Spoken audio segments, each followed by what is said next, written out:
Hello everyone, welcome back to another cello technique lesson where I'm covering all the etudes by Fayard, Studies of the Young Cellist. And in today's study, which is the study number 31, we're gonna learn sautiller, or in English, springing bow. So before we dive right into the exercise and the bow stroke, which is the sautiller, there are two little announcements I want to make. The first one is that I really appreciate and I'm really grateful that I have two new Patreon supporters, which is Maggie and Peter. So thank you so much for your contribution for this channel, and this helps me a lot and it helps my channel a lot to grow up, to produce more awesome videos. If you want to support me as well, you can go to the link in the video description below where you can see my Patreon page. I offer different packages and you choose whatever you want. Again, Maggie and Peter, thank you so much for your support. And the second announcement is, well, it's actually not an announcement, but if you're subscribed, welcome back.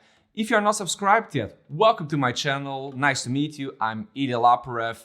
Subscribe if you want to see more of these cello tutorials, music videos, and so on.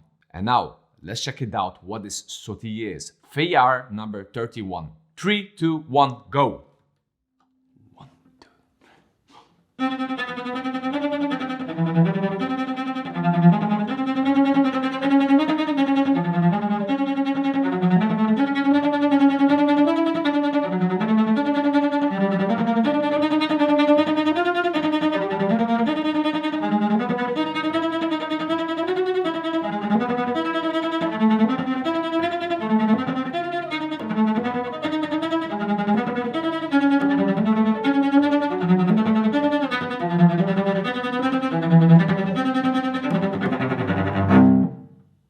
Okay, cool. So I have played this etude in a pretty fast tempo because sautiller it's actually best used in fast tempos. But what is sautiller exactly? Sautiller is a bow stroke that uses the natural tension of the bow hair to spring the bow from the string. Now, many people confuse sautiller with spiccato, and these are two completely different bow strokes. As I mentioned before, I will make a future video about spiccato, how that mechanism works. Spiccato is a bow stroke that you need to control. Sautiller obviously also, but it feels more natural and is more relaxed. It depends all on your wrist how it goes. So as a cello teacher, I see often students mistaking sautiller with spiccato. So they think sautiller it's kind of a fast spiccato. So that's absolutely not right. Let me show you what happens, what many people do. So this is what they think. So we have spiccato, which is more controlled, right? But then when they think it's sautiller, they think it's an extremely fast spiccato, which happens this. So see, they use the whole arm and this is completely wrong. But okay, let's go now to the tips and to the suggestions that I have for you in order to level up your sautiller. So number one, on which part of the bow shall we play the sautiller? Maybe it's over here at the frock. Not really. Perhaps over here at the tip of the bow. No, it doesn't work. Anyway, if you look at the score here in the Fayard, the study number 31, there's a letter written, right? So you have leggero and then you have a letter M. What means M? Obviously, it means middle of the bow. So the best way would be in the middle of the bow. So right here. So that's very important. Don't forget about that. Anyway, you need to experiment yourself. Maybe it's not completely 100% at the middle. Maybe it's a little bit more going to the tip, but I'm really talking a fraction of an inch. I mean, this is American or British. But let's say you're European or you're using centimeters. Maybe you can go 1 centimeter to the left, 1 centimeter to the right. Anyway, you don't have to copy me. You just need to experiment and see what suits you the best, okay? But forget about it. No frog and no tip. So more or less at the middle of the bow for a nice light sautiller. Good. Now that we know on which part of the bow it suits best, now let's talk about the grip. So the grip, this is very important. So how does this mechanism work? What is the mechanism of it? So don't put force or block your fingers and wrist. It needs to be quite loose, but quite firmly. So loose, right? loose, but firmly, so controlled, because if you don't control it very well, your bow will fall down or whatever other accidents can happen. Anyway, let me show you two examples. The first example I will show you, so everything stiff, everything blocked, and then the other version would be the opposite. So quite loose, but firmly. Let's do this. I'm just gonna take one note so that you can see the difference. So there we go, blocked.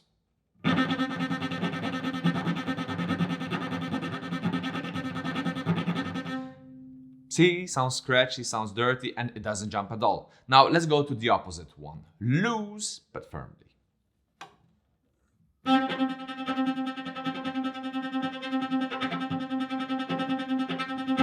So see, there you can hear and see clearly that it's jumping, okay? So this is very important. The grip here is very important. So don't block, don't get stiff in your arm, all right? Anyway, find a balance of that. So maybe not too stiff, maybe not too loose, something in between. That's up to you. It's all about experimenting. And please don't overdo it or try to jump artificially. Sautiller goes natural, but this takes time and patience. So don't expect that this YouTube video that I'm making, it will resolve 100% of your problems. I'm gonna be honest, I'm doing my best, to give you the best orientation, best detailed version, but it will not resolve your problems. But I hope that it will improve to get your sautiller to the next level. Now, a thing that is extremely important also to keep in mind is the motion. What is a motion exactly? So we have two things, right? We have horizontally and we have vertically, right?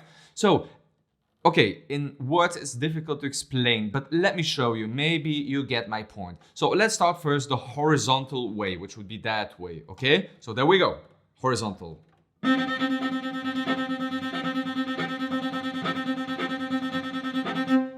Again, it doesn't jump, sounds bad, sounds scratchy, anyway, you can name whatever you want. But what about a more vertical motion, so more going like that?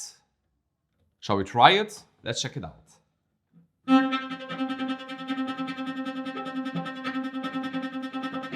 Aha, now it jumps. Now it's springing. Actually, jumping is not a really good word. I would suggest maybe springing, because if you jump, it would be like that. And this is also not nice. Anyway, it depends, of course. If you are playing, Elephant Hands or at the Fontaine of Davidov, it should be like...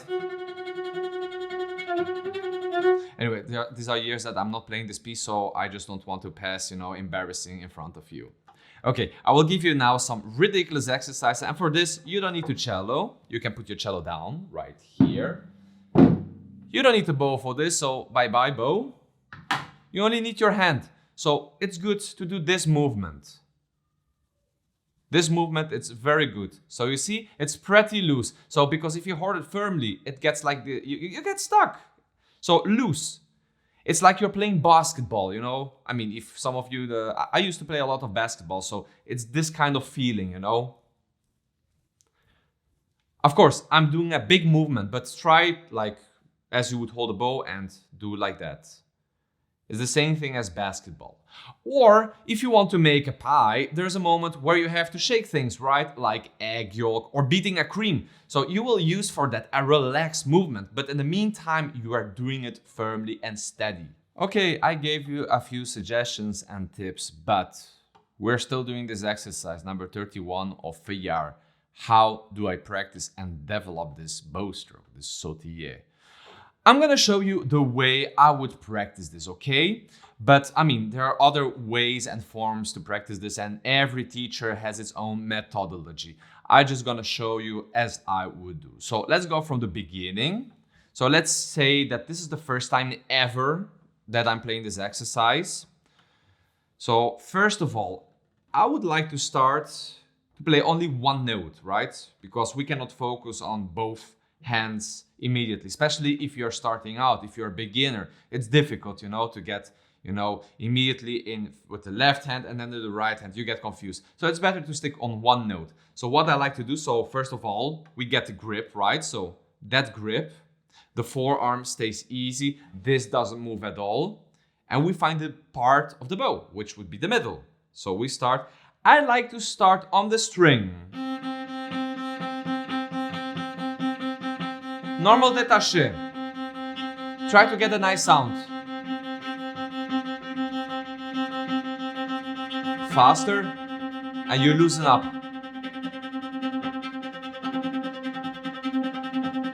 So one more time. Slowly détaché, small bow. This is very important. This is a thing that I didn't mention before that I remembered now. You cannot do sautiller. Then it gets that bounce thing.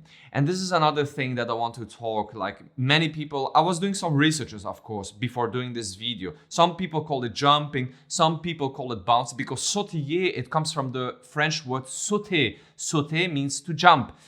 But me personally, I don't agree with that, with jumping. I mean, correct me if I'm wrong. If you are disagreeing, put a dislike on my video, say bye-bye to me and unsubscribe. That you can do. I give you that liberty. But I would use really a small amount of bow. And I would use more the term of springing. So, slow, faster,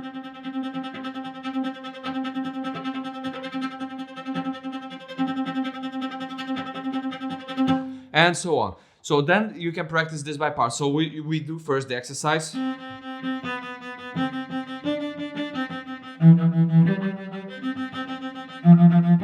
So we try this slow again, and then we add a few notes afterwards. Okay, we start slow again.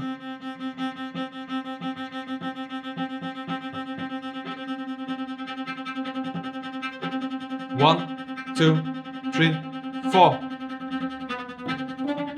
So see, and like this you practice for the whole exercise through. So first I suggest slowly in order to get this motion. So see how my wrist is. It doesn't go really, really vertical, but a little bit just.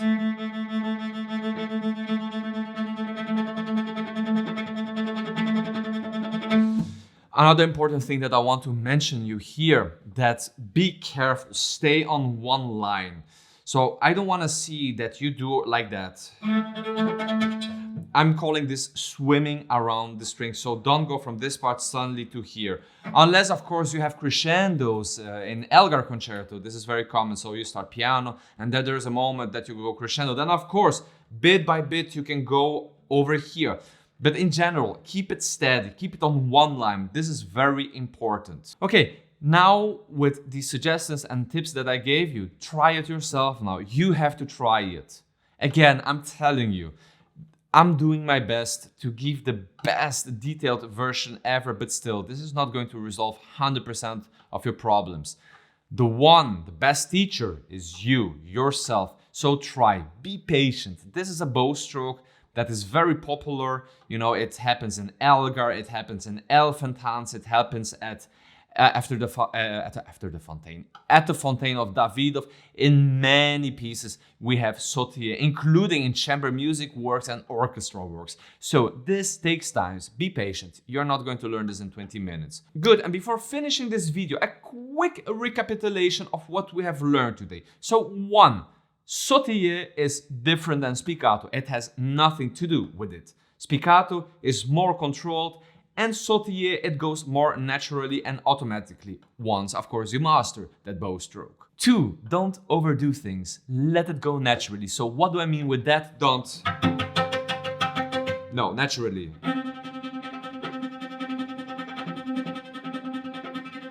Like that. 3rd thing, it's which part of the bow would be the best. In that case, it would be the middle of the bow. 4th thing, no force or pressure.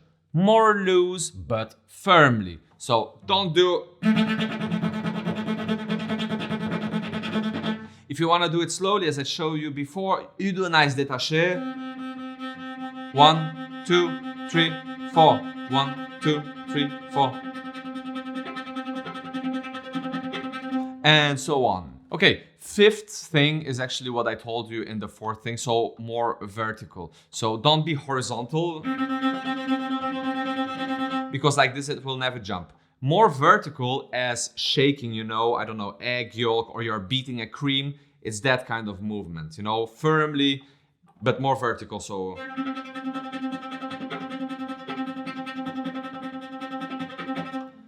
And sixth of all, and maybe this is the funniest part of all, bake some cakes, beat some eggs, beat some creams, and just have fun, and bon appetit. I hope that this lesson was very useful and very helpful for you. So please let me know in the comment section if this is working out for you, or if it's at least improving your sautillet. Your feedback is very important for me. Thank you so much for watching this video. I hope that you could get some useful information. Subscribe if you're not subscribed yet to my channel, and I'll see you in the next lesson with Fayard, number 32, which is an easier one, which is a study for the rhythm.